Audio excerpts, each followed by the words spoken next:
Here we go. Spoiler alert, audience.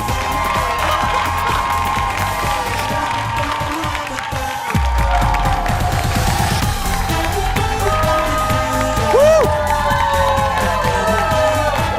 They're cold, but they're warm. Let's just stay here. It's much warmer here. Hello, everybody. Hello.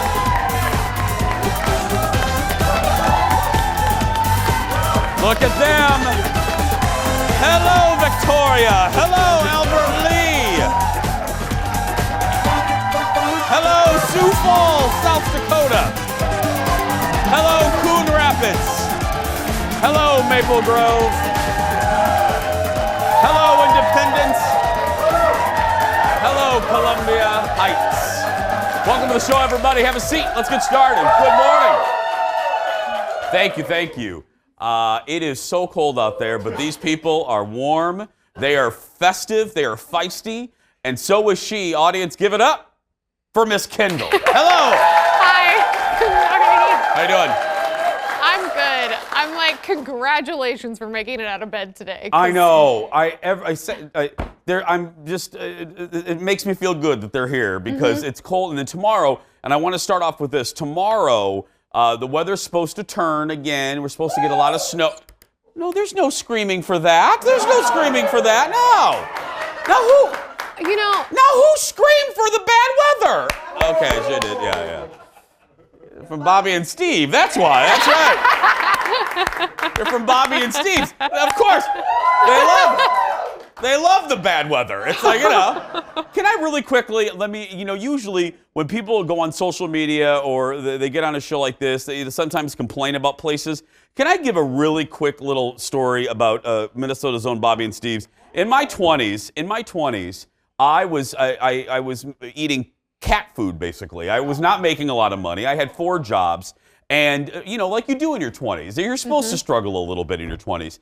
And my car broke down and 2 tires went flat. I got into kind of a fender bender and I couldn't afford a half a tire, let alone replacing both of them. And then, because as you know, if you replace 2, you got to replace everything. And I went to the downtown Bobby and Steve's, and I'm not joking, this was 99, and I'll never forget this kindness. The manager came out, I almost started crying because I couldn't pay for anything and I needed my car. And they worked with me and found me cheap tires that I could afford and really helped me out as far as setting up a little thing. Like, I'm like, can I come back next week? Bottom line, they helped me out when I needed it the most, and I'll never forget that. I will never, ever forget that. The manager at the time was really kind to me, and I needed a little bit of kindness at 26. 26-year-old Jason was a mess. But yeah, kindness anyway. counts, So thanks, man. guys. Yeah. Kindness counts. But anyway, I was saying tomorrow, the weather's supposed to be nasty, but according to Keith Marler and our weather friends, if you have tickets for our show tomorrow, allegedly, and I trust Keith, the bad weather really isn't supposed to start until after our show's over. So if you're a little worried about coming to our show in Indian Prairie, don't be. You should be fine. You should be. And if I'm wrong, I'll buy you a burrito or something. But yeah, anyway. I mean, it's going to be a snowstorm. Every single year, my birthday is a snowstorm.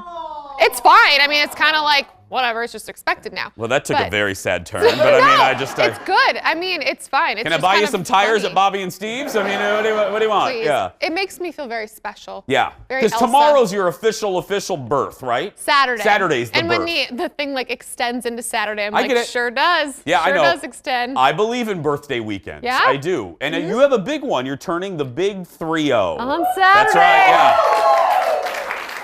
Uh-huh. Yes, I'll see you in 15 years, sister. I'll see you in 15. No. Yeah, somebody asked, did you see on social media? Somebody asked us on Twitter if we were real brother and sister. Yes. Yeah, yes. They said, are you and Kendall brother and sister, like in real life? I'm like, no. Like, did we ever, I mean. Did we confuse anyone with your sister from another mister? Oh, sister, maybe, yeah. Yeah, not literally people. No, but that makes sense because when I first started the radio show back in 2008, I used to jokingly call Alexis Kiki. I don't know why. It just kind of popped out. I tend to do that. I call our boss B. Arthur for no apparent reason, but I called her Kiki, and I was like, hey, what's up, Kiki? And then we had a person come in to tell us, like a researcher, to kind of give us advice on the show, and he looked right at me, and he goes, yeah, and can I talk to you for a second? And I go, yeah, and he goes, you may want to stop calling her Kiki because research shows people are thinking that's her name. And I said, oh, they're taking it a little seriously. So I learned a lesson on that one. Yeah. Do you need me? She maybe would have been that song. Never mind. I don't know that song. Okay. Anyway, hey, let's get started. It's time for the hot dish. Here we go. Drake? What? Drake? Drake? Yeah, I don't know that song. Okay, I'm see, sorry. never mind. It's We're all right. moving on. It's all right. You're lost with some of my pop culture It's so references. true. Yep, and I'm So lost with some of yours. That's why we're great brother and sister. First up, Wendy Williams is in damage control this morning after she poked fun at Oscar nominee Joaquin Phoenix's appearance. Look at this. And he knows how to transform, like when he shaves that off, but the way he looks at you. Yes, those piercing eyes. Right? Those crazy piercing And eyes. he's got that good nose. It dips way down. Like he's happy with it. So am I. And when he shaves off his mustache, he's got a hairline fracture. He's got one of those, what do you call it? Cleft lip. Yep. Cleft palate. Yep. He's got this. Yep. He's got this. No, I find it to be very attractive.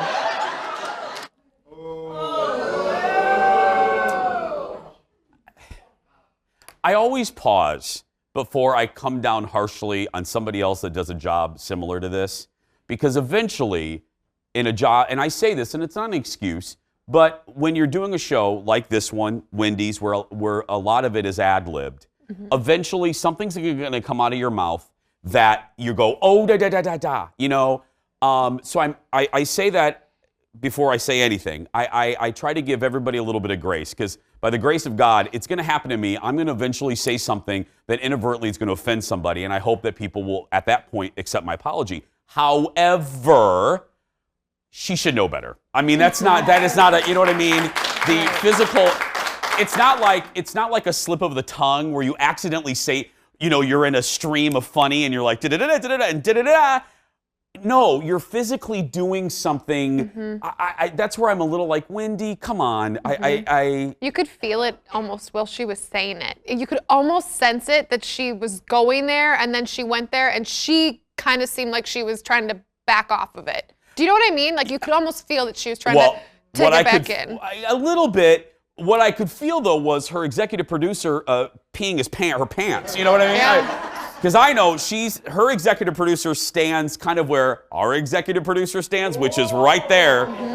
So, and producer Ted in the booth is laughing because even if I start to say something that might be a little on the line, Jeff starts praying. He starts, you know what I mean? And it's like, he goes like this. I'm not joking. Everybody's laughing on our crew because this is the international symbol for Jason has said something that will probably elicit emails. That's what he does. O. That's the big O. Or he does or he does this. Rap. Backlash was swift, including from a Canadian professional soccer player whose son Bo was born with a cleft lip and will undergo surgery. Now, last night, we should say, Wendy issued an apology, this apology on Twitter saying, we're thinking about Bo today, and I want to apologize to the cleft community. And in Bo's honor, our show is donating to Operation Smile and the American Cleft Palate Association. You know what? If we're going to come down on her, we also have to accept her apology, and she apologized, and it's over. You know what I mean? That's what it is. It was a straightforward apology, and you have to respect her for that. There was no making excuses for herself. It was just, here's my apology. Yep. I will be donating so we can bring awareness. Bloom, we're done. Next in the dish, we knew it wasn't going to be easy to get the Friends gang back together. After months of a rumor about a potential reunion show, like a special, talks are sadly at a standstill now. Yep. See, this is why we can't have nice things. According to Deadline, who's pretty reliable, the cast and Warner Brothers are far apart on money. How far apart, dear friends? There is an 8-figure gap between what the cast wants and what the studio will pay them.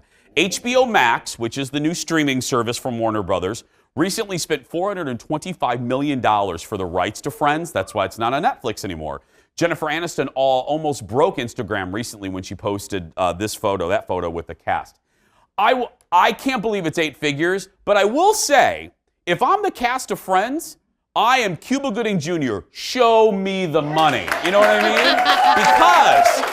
Because Because that company makes a lot of money off the backs of those 6 people.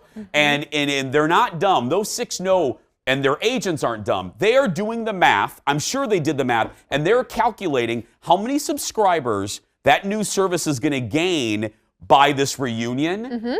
And they're they're going to make this and this and this much. I want this money. I say you go for it. Yeah. I would like to see the special, but you get what you deserve. Right. And if anybody at home like me had to actually count, because we don't talk about 8 figures a lot, that's at least $10 million. $10 million. Difference. Yeah, 10. At least $10 million off. Yeah. No word on when HBO Max. Did somebody's phone go off? Was that her again?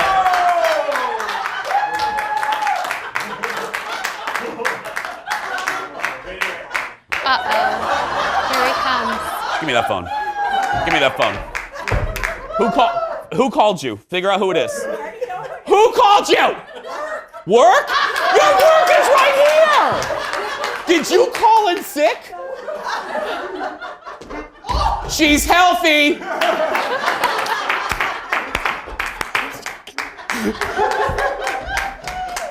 She's calling in sick, but she's really at a talk show. We'll be right back, everybody, after this.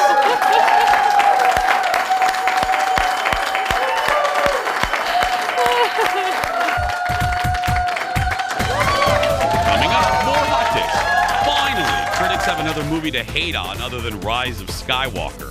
Find out what some are calling the worst movie of 2020 so far. Then, it's one of my favorite things, but Oprah owns that title, so it's one of my best things ever. Want to learn how to be a good leader? How about how to write a book? I'm introducing you to Masterclass. And are you taking part in the growing trend of dry January? Our wine diva Leslie Miller is back with the best non-alcoholic wine options. You're going to love this, and you will too when we come back.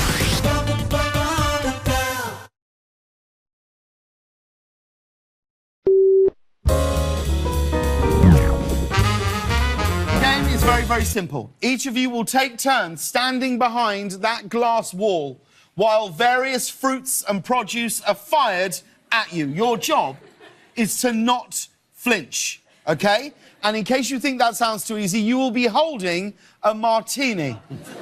Whoever spills the least amount of liquid is the winner. And you gotta be able to handle suspense. You gotta be able to handle anything at a moment's notice. You can't lose your cool. I love it. Can you give us the name? Give us the name's Bond, James Bond. The name is Bond.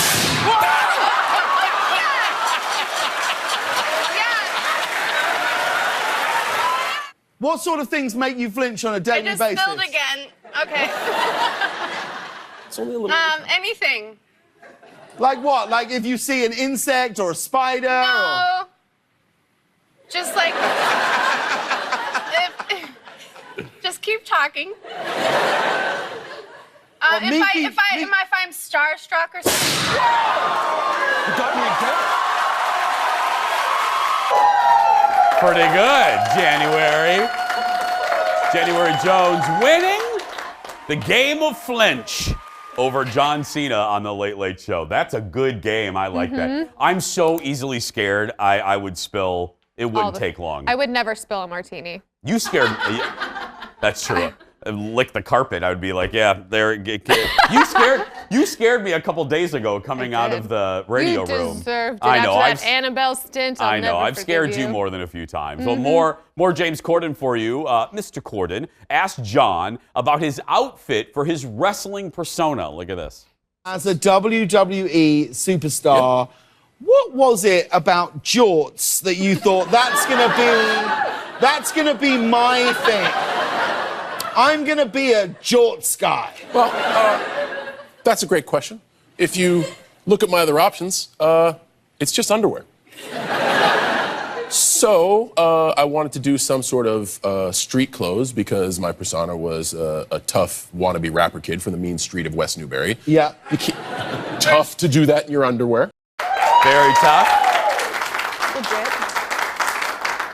I will say I have never worn jorts. Have you ever worn jorts? Well, I'm a girl, and they don't really make the jorts like they do for boys. Well, for sometimes girls. we don't make them. You just cut them off. I mean, you make your own jorts. Jean yeah. shorts? I mean, like, every girl's had a pair of jean shorts. Yeah, I don't. Okay, wow, Aaron's looking at me like I don't know. Not like that, though. I mean, Okay. that was you brought this up, that Colin used to wear them. Yes. In Minnesota, that was a big thing when I was in elementary school. The Jorts? boys had jorts. Really? Well, jorts at Sunnyside Elementary. No, yeah, we didn't have that in Indiana. We didn't. They didn't allow jorts. I don't know. They don't do John that. joined the WWE in 2000 and still makes special appearances. He is listen to this, 16-time WWE World Champion. That's a lot. I never got into wrestling. And What? Yeah. and he's really hot. He is a good-looking guy. Yeah, he is. He's a good. Yeah, he is. He's very, very good-looking. And now he's doing movies. So just like The Rock. Yeah. More late night for you. Robert Downey Jr. visited Fallon last night and talked about the movie he's in with John Cena. It's called Doolittle. Look at this. You're Doolittle, Dr. Doolittle. You're talking to animals. I am talking directly to animals. Yes. This movie is so fun, and the thing was, my kids, I have a 5 and an almost 8-year-old, and they haven't been able to see any of these Marvel movies because Act 3 is always kind of crazy. Yeah.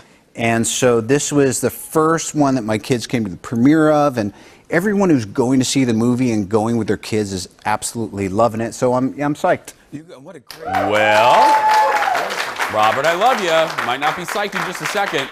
Now, Doolittle also has Emma Thompson does a voice in it, Octavia Spencer, his co-star in Marvel movies, Tom Holland, Craig Robinson, and Selena Gomez also does voices in Doolittle. Now, here we go. Doolittle hits theaters tomorrow.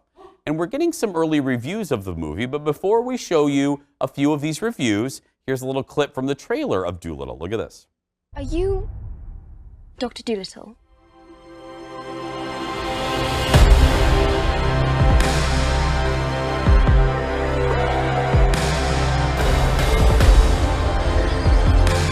We have no choice but to embark on this perilous journey.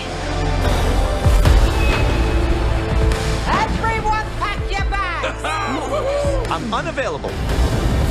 You can talk to animals. Yes.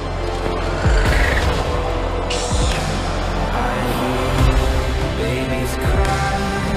I watch them grow. They'll learn much more than I. It's okay to be scared. So the plot is this. 7 years after his wife's death, Doolittle becomes a hermit and hides, but when the queen becomes ill, he's forced to set sail on an epic adventure. So the trailer looks good, the description sounds like okay, and this is yet another redo, another retelling of Dr. Doolittle. Here's the problem though, here's what some of the critics are saying. Screen Crush writes, the first worst movie of 2020 is here. Mean. Richard Roper from the Chicago Sun-Times says, Doolittle, a pathetic waste of seriously talented cast and moviegoers' time. And the blog Birth Movies Death says, Robert Downey for juniors. Oh, okay. a little Robert's play. Downer for Okay, yeah, that was great. juniors. Not little wordplay on that. Okay, I've said it before with movies like this. This is a movie obviously skewed toward families and for kids. I don't think serious film critics should be reviewing these types of movies and thinking, you know what I mean? Mm-hmm. They're for kids. They're not.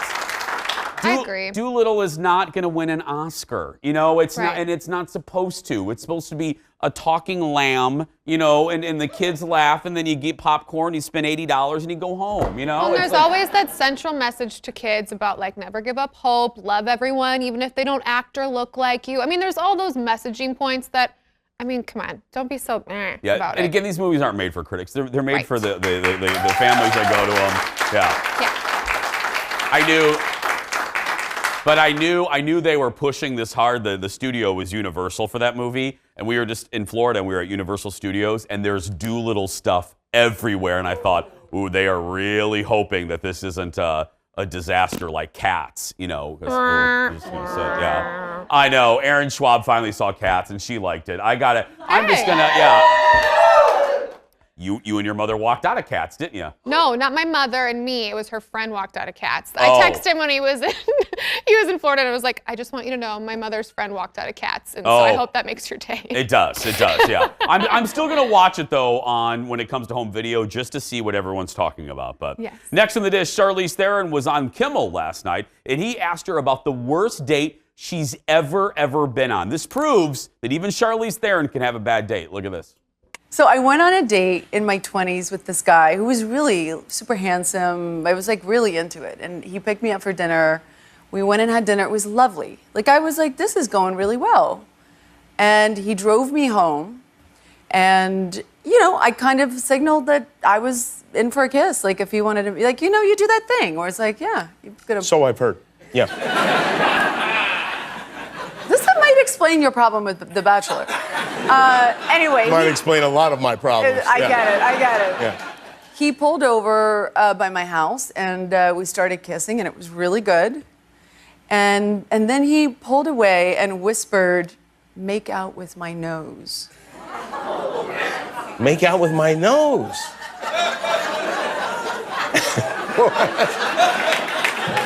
and he wasn't. This wasn't a joke. Make out with my nose. Nope, it wasn't a joke. No. She says Charlize politely gave him a peck on the nose. She's nominated. She's making the rounds because she's nominated for an Oscar for her portrayal of Megyn Kelly in the movie Bombshell. Now, you won't tell the story, but you have a horrible first date story. Yeah, I've told it before. Yeah. I think we should listen to yours. Yeah, because Kendall hasn't heard mine, and it's the one that I always go, because it's the one that I'll never forget when I'm 90 years old, if I, God forbid, I live that long, but if I'm going to remember this day. I had just moved here. I was 22. I didn't know anybody because I moved here. I didn't have any friends and anything. And I went on my first kind of blind date.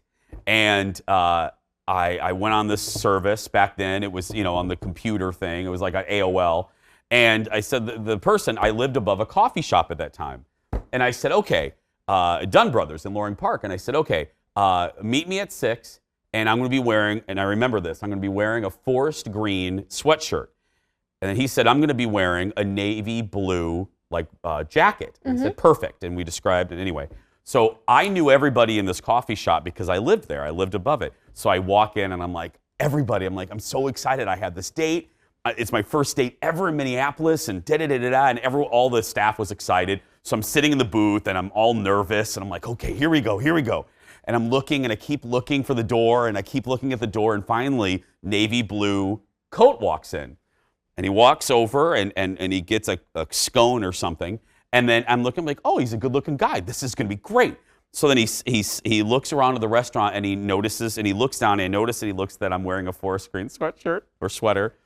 He slides into the booth with a scone and he goes like this. I'm now portraying the guy. He goes like this. Yeah, no sparks.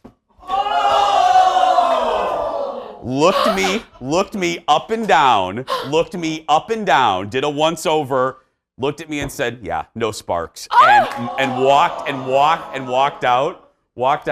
I looked at the staff, and the staff tried not to embarrass me. And I went up to my apartment and I was bawling. I was like, oh my goodness. I hate Minneapolis. Yeah. Well, where are you now? Yeah. Navy blue. Hope you're having a good life. Still ahead. It's coming up. It's time for my latest best thing ever. We're heading back to school, sort of. I'm so excited to tell you about the app I'm obsessed with and teaching me so much. And then, bottoms up, it's Dry January, and wine diva Leslie Miller's here with some of her favorite non-alcoholic wines. We'll be right back. Stay with us. Where you at now?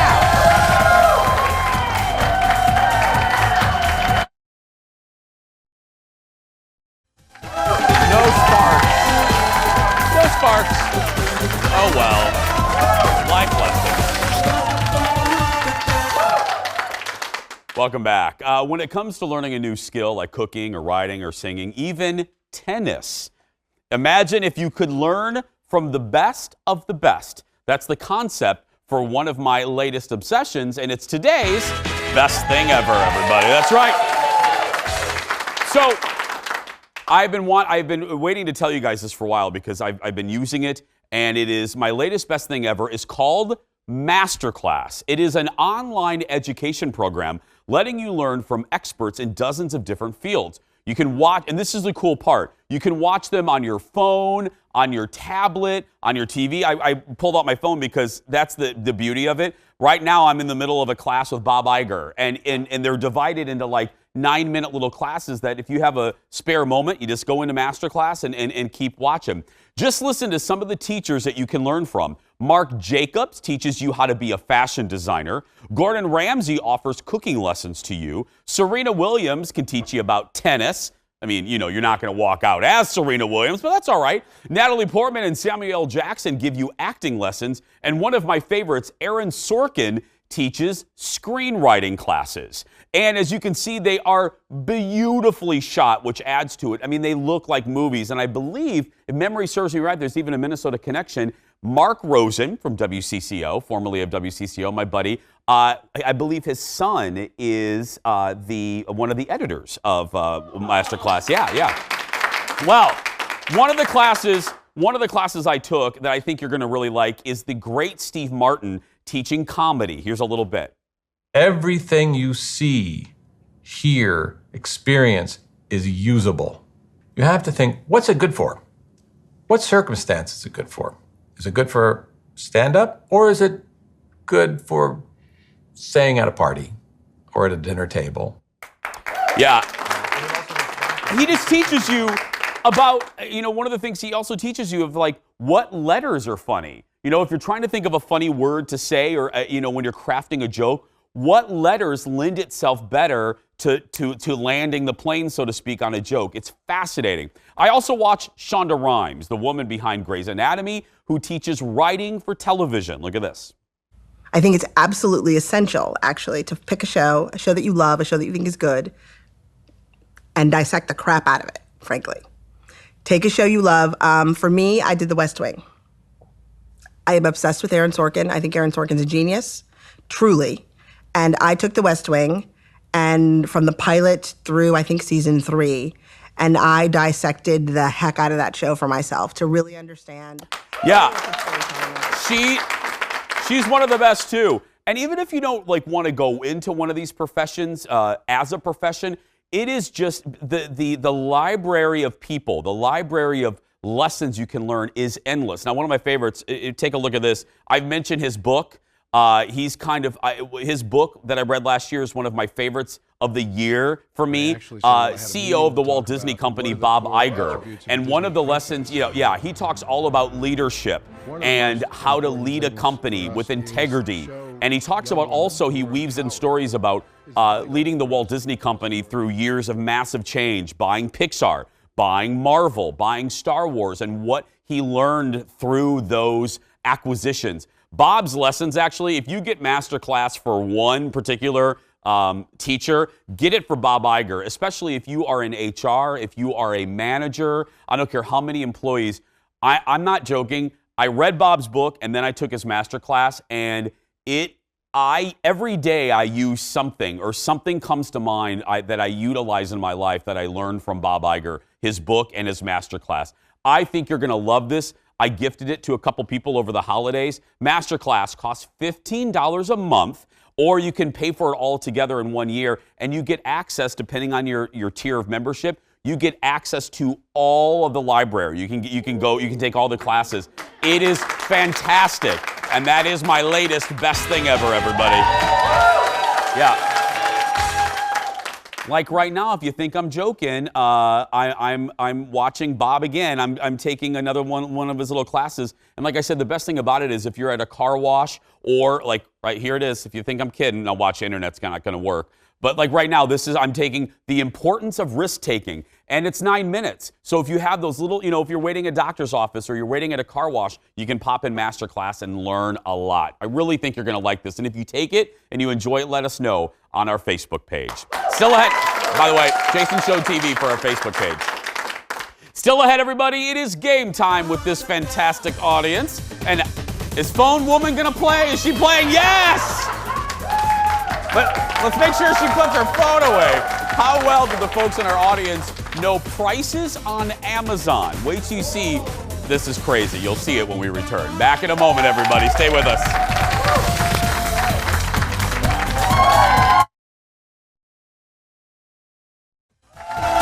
Welcome back. Welcome back.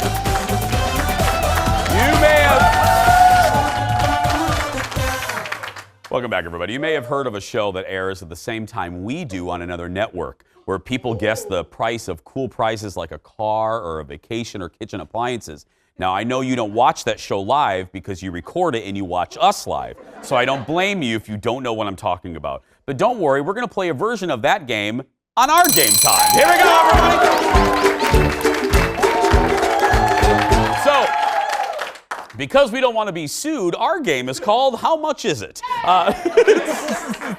Here's how, thank you, audience, for getting that joke. Here's how it works. We're going to show you an actual product, oddly enough, sold on Amazon. And you have to guess how much it costs without going over. So Price is Right rules do apply. Playing today, ladies and gentlemen, to my left, give it up for phone. No, Allie, everybody. That's right. And to my right, give it up for Ashley. Okay, now here's how this is going to work. The minute I say the product, go ahead and buzz in. If you buzz in, you get the first crack at the price. And then the other person will follow. Whoever comes closer, bada boom, bada bing, that's who's going to win. So here we go. Director Leo, let's show the first product. Ladies and gentlemen, you are, now don't bring in yet. I have to, my goodness, let me finish. Ladies and gentlemen, you are looking at the all-American wavy headband with mullet hair in brown mullet for dogs. How much is it? Okay, it's you, Allie. Your thing's not working for some reason. Yes. $29.95. Okay, Ashley, over to you. I'm gonna go lower. I'm guessing about $15.99. You are both over. Ooh. I need you to go lower than $15. You first. $7.99. Okay. $10.99. $9.99, and Allie gets it, everybody. Do I get one? You get one. I get one? Yeah, you get one of those for your dog. There we go. Oh, I was wondering. Next up, you're looking at the roast beef sandwich bath soak from Amber Bath Salts. Allie. $4.99. Okay, Ashley? $6.50. Oh, it's roast beef. You're correct. Retail price is $15.99. Ashley gets it. Wow, that's a lot. That is disgusting. That is absolutely vile. Okay, the next item up for bid, wall monkeys. Peel and stick wall decal featuring an old couple in a golf cart. Ashley? I'm gonna go $25. Okay, Allie, how about you? $19.99. The actual retail price of the decal featuring an old couple in a golf cart is $21.96, and Allie gets that point. That's right. By the way, we bought that for our Jason Show offices. That's right, yep. Okay, here we go. Hands above buzzers. Here's the next item up for bid. It is a rainbow Nicolas Cage pillowcase. Allie? $6.99. Okay, Ashley? $10. The actual retail price of the Nicolas Cage pillowcase is? Me. $16.56, and Ashley gets that one, yeah. We were tied up. That is an expensive pillowcase. Okay, we are tied up, hands above buzzers. Okay. I do need to remind you both, because the rules, do not ring in until I completed the entire description. Here we go, next. You are looking at the face blanket from Face Blankets Plus. How much is it? Allie? $19. $19, Ashley? $12. I need you to go below $12. Oh my gosh. $9. $9. Ashley? $10. Wow. The actual retail price, $9.99. Right there, Allie gets that point. That's what we bought Aaron Schwab for Christmas. That's why the face blanket. There we go. Here we go, hands above buzzers. Please don't ring in until I finish. Next, it is the Runny Nose Shower Gel Dispenser. How much is it? Allie. $9.99. $9.99. Over to you, Ashley. $12. I need you to go below $9.99. Oh my gosh. $7.99. $7.99. Over to you. $5. The actual retail price is $7.98, and you get it by 1 penny. By 1 penny. Sorry, Allie. Okay, here we go. Hands above buzzers. We are tied, right? We're tied. 3-3, and I'm not joking, this is our final one. So here we go. This is, as seen on TV, the Puff and Fluff Dog Dryer Small. How much is it, Allie? $11. Okay, Ashley. I'm gonna go $15. The actual retail price. $44.95. Ashley gets it and wins the game, everybody. Congratulations. But don't worry, they're both winners. They both thank get you. the Jason Show mug valued at $7. That's right. Still ahead. It's Dry January, and our wine diva Leslie Miller will join us with her picks to keep you on track. We'll be right back after this. Stay with us. Thank you, sweetheart. Thank you. Thank you so much. To bring my iPad. Just doing a little ice fishing talk here. Welcome back. Well, we are halfway through January, and if you're following through with laying off the booze for Dry January, and I have a couple people in my life doing that, we are here for you, and you're almost there. Here with some picks, with her picks for non-alcoholic wines. Give it up for our wine diva from Mom Musée Wine, Leslie Miller, everybody. There we go. I have several friends who are doing this. Okay. And I support them. Yeah. And it's the trend now. We were talking. It is. More and more bars they're expanding their mocktail menu. I think this is great. It is really cool. Actually, I was in New York City over the holidays for a couple of weeks, and there's so many options now. Yeah. And there's so many different components that you can put into something that is non-alcoholic to make it really tasty, right? And kind of trick you if you're used to if you're used to regular wine. Yeah. I'm curious because honest, I have never had non-alcoholic wine. You know, Jason, this was a really good experiment for me. I bet. I love this. Thank you, Ted, so much for this, because this actually opened my eyes to really a lot of things that are in the market.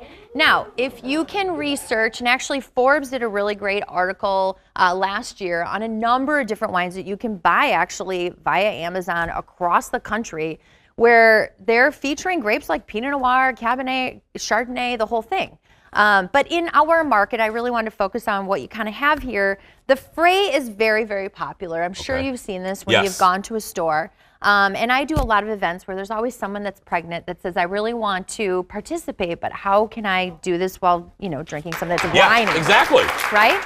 So the sparkling Frey, I really like. Now, the problem that I have with this is that I have looked tech sheets upside down and backwards, and they're not even telling me what the grape is in this.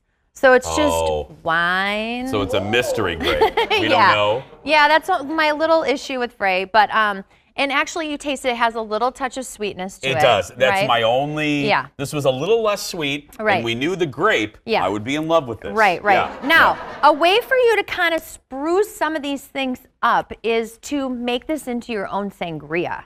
So you can add peaches to this. You can add tarragon, basil, diced apples, things like that. And that would be such a cute, fun, festive way to serve this. Yeah, I like that. This is good. If they're watching, we want to know the grape. We want to know what the grape is. We want to know where this grape is coming from, and From then California. we want a little less sweet option. Yes, yeah, we want that. That is my problem. So this is Martinelli, which Martinelli has been for a standard forever and ever and ever, decades really. This one's a little funky. I picked this one up. This one is apple and mango, and it's actually very coconutty. It's. So I'm going to say to the Martinellis, let's maybe move on from the mango, but the Martinelli apple cranberry, the Martinelli, not that one. Just there's a lot of really good Martinellis out there, but I don't okay. Now, another was not. brand that I love is this Q. If you have not had the Q, they call them the mixers actually, but because they're really kind of intended to have with alcohol, but I love them on their own. Okay. Q was actually created as a way to, basically it was a chef who came together who wanted to put natural ingredients together in basically sparkling sodas that don't have sugar to them. So they're all natural ingredients. This has ginger, cardamom. They're really fresh and kind of lively. This one is the grapefruit.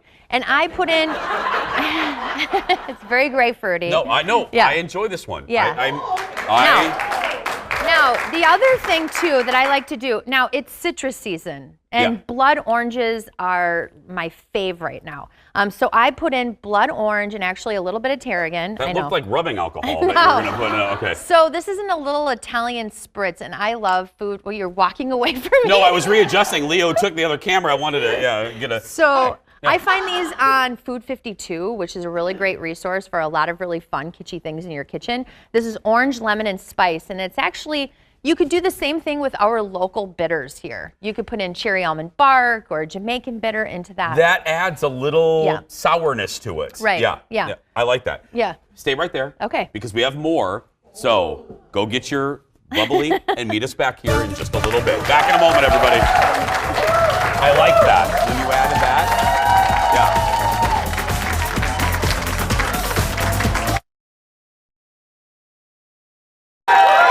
Welcome back, everybody. More with our buddy, Leslie Miller from Amuse Wine. Okay. All right. We're talking non-alcoholic wine options. What's next? All right, so I wanted to give you something in the middle of Minnesota winter where you could take it to the cabin. Yeah, especially today. Especially when Evan's going ice fishing, things like that. That's outside. Because real men ice fish. That's right, yeah. No, I don't ice fish. Here's what I made last night. Now, I made tons of mulled wine recipes in December for clients, but this January I wanted to make something that was non-alcoholic. So I took real Minnesota apple cider. Okay. And then I added choke cherry juice to this. And I threw in some cinnamon sticks, some clove, anise, cardamom pods, and I literally let it simmer on the stove for about an hour with blood oranges. This is a mighty fine cabin beverage. It is so good. That is a mighty fine so cabin good. beverage. Isn't it tasty? That is real good, Leslie Miller. I'm in love with it. So I really just kind of threw a bunch of things together that I thought, wow, well, this is an amazing way to kind of enjoy a winey beverage. Bravo to you. That is delicious. Cool. And Thank finally? you. Okay, and finally, Cabernet. Really so good. we're going with this Cabernet, which I'm sorry, I shouldn't be giggling through this, but there is St. Regis is another company that does a really good job with non-alcoholic wines. Generally, when you're looking at non-alcoholic wines, know that there's at least 0.5% of alcohol in basically both of these, Frey and then also the St. Regis. Now, again, a touch sweet. Yeah, touch sweet. Yeah, but, you know, it's Cabernet-y. It's Cabernet-y. Yeah. Mm-hmm. It's the cousin. You know what I mean? It's Caber. Yeah. It's like that. Yeah. It's the ice fishing cousin. It's kind of And you know what? It really actually does. It is wine. It's just spun out alcohol, basically. Yeah. It's fancy grape juice. Yeah, it is. You know what I mean? It is. It's But you kind can of- feel the tannins. You and, can. And I so feel tannins right now. I do. I feel them all. This is great. Give it up for Leslie, everybody. For more information, it is actually good. It is good. Yeah. It is good. For more information, head to Leslie's website, amusewine.com. If you have any wine problems, she's the one to solve them for you. We'll be right back to wrap things up after this. You have wine problems. I don't know what they would be. Wine problems. You suffer from.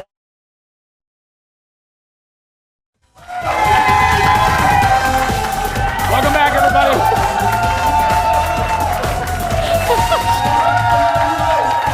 The Death Star. It does. It looks like the Death Star behind us. It's fantastic. We're stepping into the space.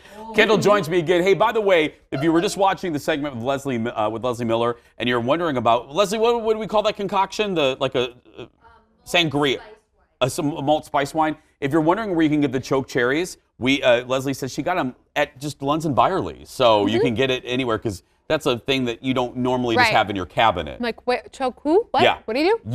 You tasted it during the commercial break. It's really good. And it smells so good to me. Like it just smells wintry and festive, and it just would make your house smell good. Yeah. You know? Oh, it was delicious. Yeah, it was really good. It is a trend. I mentioned it at the top of the show, and we'll probably be doing more. We'll probably be doing more segments. Marvel Bar, which is a really popular, very famous speakeasy here, co-owned by Eric Dayton. They are doing this month, they're doing a huge mocktail menu. And I said I have a lot of people in my life in the restaurant business. More and more restaurants are expanding their mocktails. And young folks are really into it. I mean, Why not? If you can be a little healthier but still enjoy and partake. Yeah. Or if you just don't want alcohol. Yeah. I mean, yeah, so we'll probably be doing more segments. If you have a place in your town that serves mocktails, let us know. Tomorrow on the show, we're chatting live with Jerry O'Connell about his latest project, and we'll find out what it is. But right now, thanks to this audience, thanks to our friends at Bobby and Steve. Yes. And thanks for you watching. Go out there and be yourself, everybody, because nobody can tell you you're doing it wrong. Have a great day. We'll see you tomorrow. Don't be afraid of the snow.